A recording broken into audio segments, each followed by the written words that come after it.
Yankton was once the capital of the Dakota Territory before South Dakota even became a state. Today, the area's history is preserved in a historic building in Yankton. KTIV's Clayton Anderson explored the history at the Mead Museum in this episode of Hometown History. One of the main exhibits of the Mead Museum showcases settlement of the Dakota Territory and the journey of Lewis and Clark.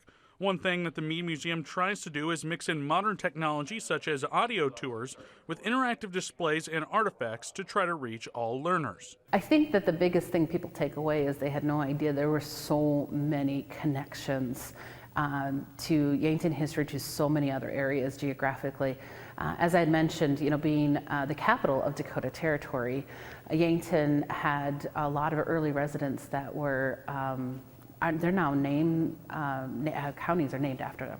While the Mead building is now a museum, it was once a prominent mental hospital. Inside these doors, you can find out all the information and what it was like to be a patient in this building.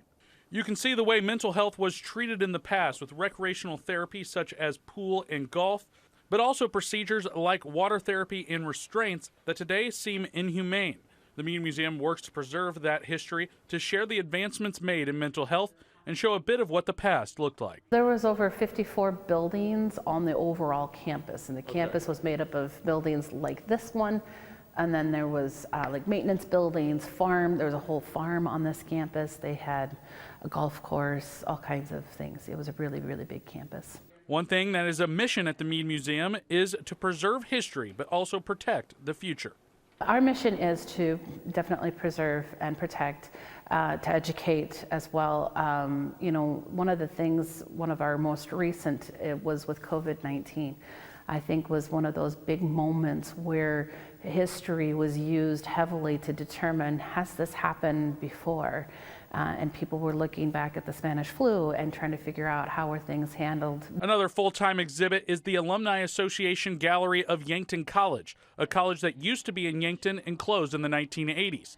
In the gallery, you can see a display of Lyle Alzado, a famous Raiders defensive player in the NFL who was known for admitting he lied about not doing steroids and also bouts with mental health after he retired. He was once a student at Yankton College. The Mead Museum is open to the public daily from noon to 4. In Yankton, South Dakota, Clayton Anderson, KTIV News 4.